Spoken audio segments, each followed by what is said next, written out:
Hello everyone. So today we have Mr. Shivam Agrawal with us, the sales head of Samriddhi Group. So sir, मेरा आपसे एक question है, ऐसा क्या है नोएडा सेक्टर 150 में जो नोएडा सेक्टर 150 को बहुत ज़्यादा स्पेशल बनाता है कि ऐसा मार्केट में क्यों इतना तहलका है कि सारी नोएडा सेक्टर एक तरफ और नोएडा सेक्टर 150 एक तरफ? सवाल तो आपका बिल्कुल ठीक है, ये सच है। नोएडा का जो सेक्टर 150 है वो अपने में एक अलग यूएसपी रखता है और it's a combination of USP. मतलब मैं अगर शुरू करूं आपके साथ तो ये इंटरव्यू शायद हो सकता है 1.5 घंटे का हो जाए अगर मैं वन बाय वन भी शुरू करूं, पर मैं आपको शॉर्ट में बताता हूं सेक्टर के बारे में। सेक्टर 150 की लोकेशन अपने में एक लैंडमार्क है। सेक्टर 150 सेंट्रल नोएडा से थोड़ा आउटर है, बट कनेक्टिविटी की बात करूं तो यहाँ 5 एक्सप्रेसवे कनेक्ट करते हैं। यमुना एक्सप्रेसवे, ये आपका ग्रेटर नोएडा नोएडा एक्सप्रेसवे, पीछे पुष्टा रोड पे एक नया कनेक्टिविटी आ रही है, उसके बाद ईस्टर्न फेरिकल और एक केएमपी, और जब लेटेस्ट अब शुरू होने वाला है जो फरीदाबाद, नोएडा और गाजियाबाद को कनेक्ट करेगा एफएनजी। तो ये 5 से 6 एक्सप्रेसवे इस सेक्टर को बहुत ही सेंट्रलाइज लोकेशन बना देते हैं, पहला। दूसरी अगर हम पर्टिकुलर बात करें, ये सेक्टर 600 एकड़ में है और 600 एकड़ में अप्रॉक्सीमेटली मेरे हिसाब से 2 से 2.5 लाख अपार्टमेंट्स होने चाहिए, जो यहाँ सिर्फ और सिर्फ 35,000 अपार्टमेंट बन रहे हैं। सो अगर आप रेशो देखेंगे तो मेरे हिसाब से सबसे लो डेंसिटी है। अगर आप पूरे एंटायर एनसीआर को कवर कीजिए और आप सारी लोकेशंस को देखिए, greater Noida, Yamuna, central Noida, greater Noida west, आप गुड़गांव तक अगर आप ये देखेंगे तो आप देखेंगे लोएस्ट डेंसिटी है। अब बिल्डर की बात करें कि बिल्डर लॉबी कैसी है, premium builder lobby, Samriddhi group, ATS group, Max group, S group, ATS group, Tata group, Godrej group, ये लीजेंड डेवलपर्स हैं जो शायद रियल एस्टेट को संभाले हैं अब तक। अगर नोएडा मार्केट बची है तो शायद इन डेवलपर्स के ही सहारे आज नोएडा मार्केट जो इतना पेस है। और जो न्यू अपकमिंग है वो डेवलपर्स और शानदार, काउंटी ग्रुप, M3M ग्रुप, ये आदित्य बिरला ग्रुप, ये कुछ ऐसे डेवलपर्स हैं जो इंडिया में अपना एक स्पेस रखते हैं मैम, और लोगों का ट्रस्ट है इन डेवलपर्स पे, तो वो 150 सेक्टर में आ रहे हैं। सो मुझे नहीं लगता कि एक इन्वेस्टर्स के लिए, एक होम बायर के लिए इससे अच्छी लोकेशन होगी। थर्ड पॉइंट पे डिस्कस करते हैं, डेंसिटी के साथ जब अपार्टमेंट कम बन रहे हैं तो बाकी स्पेस का क्या हो रहा है सेक्टर में। सवाल आता है कि और क्या बन रहा है। इस सेक्टर्स को 3 गोल्फ कोर्सेज दिए हैं अथॉरिटी ने, एक क्रिकेट स्टेडियम, एक आउट इस सेक्टर के जस्ट नियर टू एक और क्रिकेट स्टेडियम, 42 एकड़ का शहीद भगत सिंह पार्क, जो अगर आप पूरे एनसीआर में देखेंगे इतना बड़ा सेंट्रल गवर्नमेंट पार्क अभी तक नोएडा अथॉरिटी ने नहीं दिया है। गो एंड चेक, 42 एकड़ इज बिगेस्ट एरिया। उसके बाद हम पर्टिकुलर बात करें गोल्फ कोर्स के बाद कनेक्टिविटी रोड्स की बात करें, ठीक है। अब stadium, tennis academy, lawn tennis, multipurpose hall, Olympic size swimming pool, इस सेक्टर को बिल्कुल और सेक्टर से अलग करता है।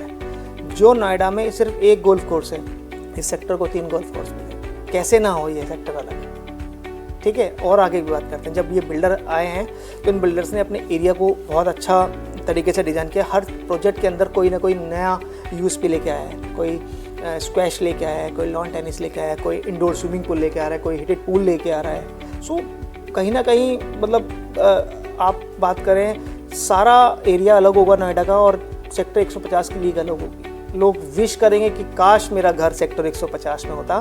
जिस दिन ये सेक्टर बनेगा, प्रॉपरली डेवलप होगा, आज इसका 50% भी डेवलपमेंट नहीं है, जब 100% डेवलप होगा 2027 और 28 में, इस सेक्टर का रेट जाएगा 35,000 rupees. Sir, the next question is कि नोएडा के रियल एस्टेट मार्केट को आप अगले 5 साल में कहाँ देखते हैं? बड़े अच्छा सवाल है, इंटरेस्टिंग भी है, क्योंकि लोगों की, रहने वालों की और इन्वेस्टर्स की एक आस होती है कि यार मेरा प्राइस कब बढ़ेगा, मार्केट कब बढ़ेगा, कैसे मुझे एप्रिसिएशन मिलेगा, कैसे मैं बैंक का लोन चुकाऊंगा, कैसे दूसरा घर लूँगा, कैसे नया इन्वेस्टमेंट करूँगा। ये सवाल एक बायर का दूसरे घर के लिए और एक इन्वेस्टर का दूसरे इन्वेस्टमेंट के लिए रहता है। सो नोएडा की मार्केट में अगर हम बात करें, आज इतने बड़े बड़े ग्रुप्स एंट्री कर रहे हैं, इतने ब्रांड्स बेसिकली मैं कहूँ, जैसे M3M एक डेवलपर हैं, आपने नाम सब लोगों ने सुना ही होगा। M3M एक मिक्स यूज डेवलपमेंट लेके आ रहे हैं 94 में और ये सब नोएडा के और पैचेस में, जहाँ वो ऐसे ब्रांड्स को ला रहे हैं जो बिल्कुल डिफरेंट है, लाइक ट्रम्प टावर, एलाई साहब, उसके बाद हॉज एम्पेरियो और एक एडानिस के कुछ गौर ने कुछ बात की है अभी, ठीक है। और हम बात करें आज की डेट में एंथेरियम तो और भी नई नई चीज़ें कुछ ला रहा है जो मार्केट को 40,000 रुपये पर स्क्वायर फीट तक लेके जा रही है। तो रिसेंटली इन्होंने अभी लॉन्च किया है एंथेरियम ने, उसका नाम है जैकब कंपनी। अब कभी सोचा था कि एक घड़ी जो वॉचेस हैं, एक्सपेंसिव वॉचेस बनाने वाली कंपनीज रियल एस्टेट में आएंगी, बट ब्रांड अगर आ रहा है तो ब्रांड के साथ उसकी लेगेसी आती है, और लेगेसी होती है तो ट्रस्ट बनता है, और ट्रस्ट है तो इन्वेस्टर और होम बायर को एक अच्छा लिविंग, एक प्रीमियम लिविंग मिलता है। बेसिकली अच्छा लिविंग तो कोई भी दे सकता है, प्रीमियम लिविंग एक सवाल उठता है कि ये ब्रांड्स आ रहे हैं तो इनमें क्या खास होगा, इनमें क्या होगा, एक आपका स्टेटस सिंबल होगा। घड़ी तो हम 1,000 की भी पहनते हैं, घड़ी 2 करोड़ की भी पहनते हैं, तो ये डिफरेंस है। तो अगर ऐसे ऐसे ब्रांड, अगर रियल एस्टेट मार्केट रेजिडेंशियल की 40,000 रुपये पर स्क्वायर फीट पर ड्राइव होती है, तो अब हम क्या सोचते हैं। आज मार्केट ड्राइव होती है एवरेज 15,000 रुपये पर स्क्वायर फीट पर, मार्केट स्टैंड होने लगा है 25,000 रुपये।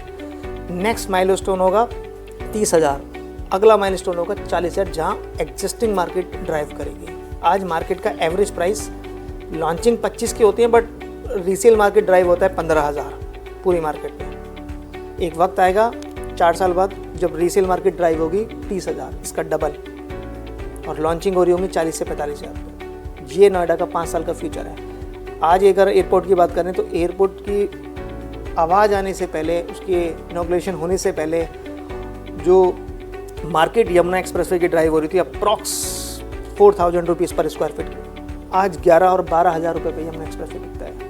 तो आप ड्रामेस्टिकली चेंज देखेंगे कि 3 साल में 3 गुना मार्केट आ चुकी है। सो क्या अगले 5 साल में हम लोग 15,000 से 40,000 नहीं देखेंगे? और जिन्होंने घर 10,000 रुपये आज बुक किया होगा और वो 40,000, मतलब अगले 5 से 10 साल का उनका सेक्टर 150, 94, ये कुछ ऐसे प्रीमियम सेक्टर्स हैं जहाँ अच्छे ब्रांड्स सेक्टर हैं। तो नोएडा मार्केट को ये 30 और 40,000 के बीच ले जाएंगे, श्योरली ले जाएंगे मैडम। सर एक और क्वेश्चन था मेरे पास कि एयरपोर्ट आने से होम बायर्स को क्या बेनिफिट होगा? बढ़िया। नोएडा, जो नोएडा का पहला जेवर इंटरनेशनल जिस एयरपोर्ट को बात कर रहे हैं हम लोग जी, हाँ, उस एयरपोर्ट आने से नोएडा की मार्केट में industrial development, IT development, manufacturing production development, और साथ साथ छोटी स्मॉल एसएमईज जो होती हैं, स्मॉल इंडस्ट्रीज़, उनको बहुत ज़्यादा प्रोग्रेसिव मूवमेंट मिलेगा।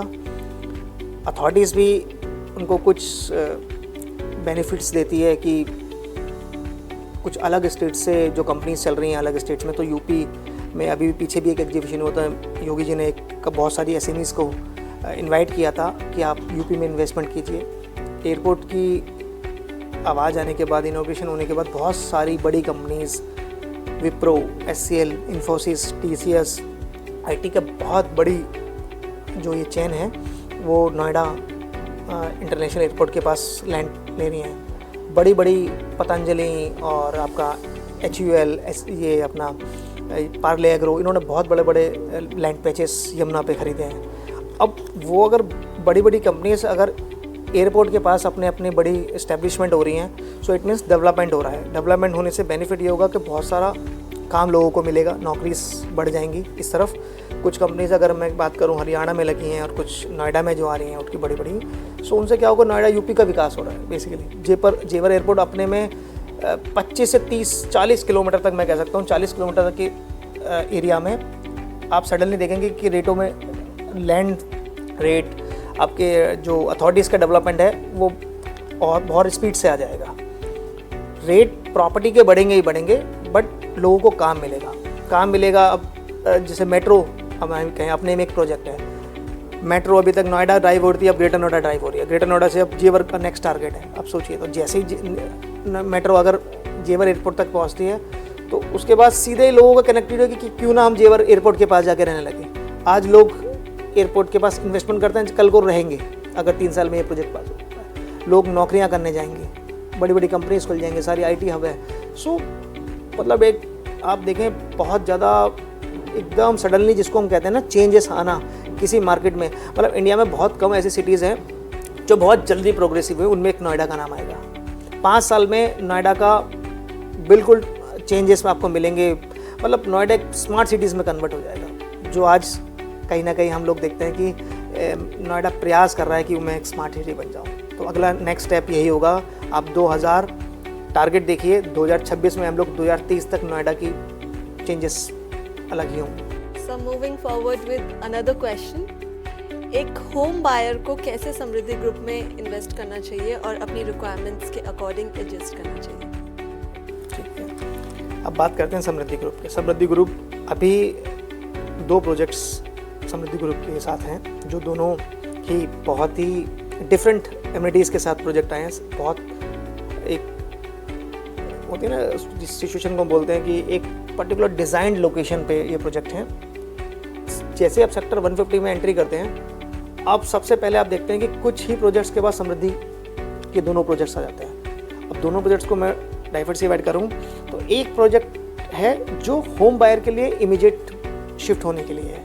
आज एक बायर को घर चाहिए, अच्छे सेक्टर में चाहिए, अच्छी कनेक्टिविटी चाहिए, लोकेशन चाहिए, और उसको शिफ्ट करना है इमीडिएट बेस पे। जो अब तक रेंट पे आए थे या वटेवर जो भी कहीं से रिलोकेट हो रहे हैं, तो वो अपने एक बायर होता है कि उसको अपने घर में मूव करना होता है। तो वो प्रोजेक्ट आता है समृद्धि लग्जूरी एवेन्यू, जिसमें आज 2+ स्टडी से शुरू होकर और 3500 4 BHK तक घर मिलते हैं, डुप्लेक्सेस मिलते हैं। आज घर लेते हैं, कल शिफ्ट होता है बायर। सबसे बेस्ट पार्ट, नोएडा इंडस्ट्री में कुछ ही अगर रेशो बात करें तो 35 to 40% ही रेशो है।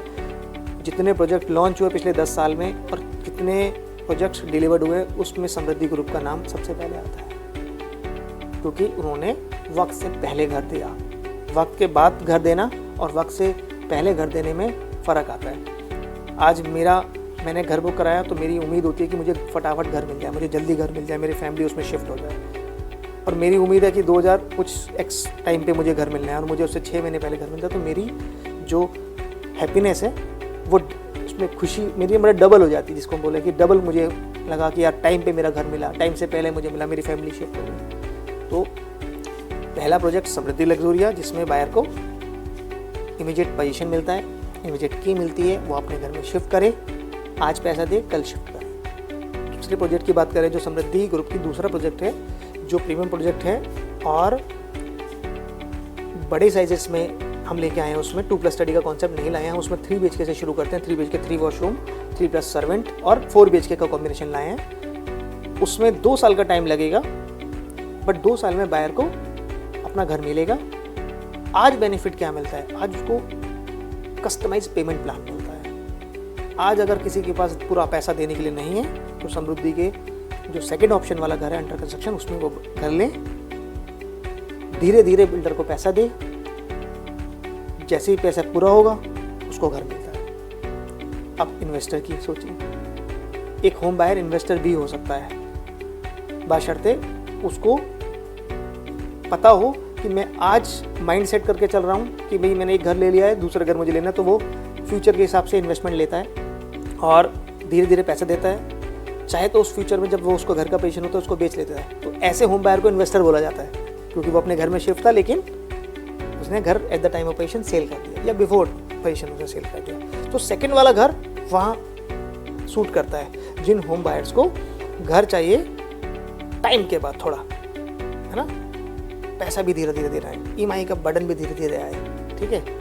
और एक होता है सेकंड इन्वेस्टर, जो प्योर इन्वेस्टर है, जिसने कहा आज पैसा लगाता हूँ, पोजीशन पे मैं सेल कर दूंगा, इतना प्रॉफिट, कितना पैसा लगाया इतना प्रॉफिट। तो वहाँ वो मीट होती है वो रिक्वायरमेंट समृद्धि दक्ष एवेन्यू में। सो दोनों टाइप के बायर्स बेसिकली जो आगे के लिए सोच रहे हैं या अभी चाहिए, तीसरा इन्वेस्टर्स, तीनों लोगों की रिक्वायरमेंट हो चुकी है। और नोएडा मार्केट में 3 ही तरह के लोग एग्जिस्ट करते हैं as a buyer perspective. So जैसा कि अभी सर ने बताया, जो buyers ready to move in property देख रहे हैं उनके लिए समृद्धि लग्जूरिया एवेन्यू, और जो बायर्स इन्वेस्टमेंट पर्पस से प्रॉपर्टी देख रहे हैं उनके लिए Samriddhi Daksh Avenue. So if you are also looking for a luxury apartment or home, please contact Samriddhi group.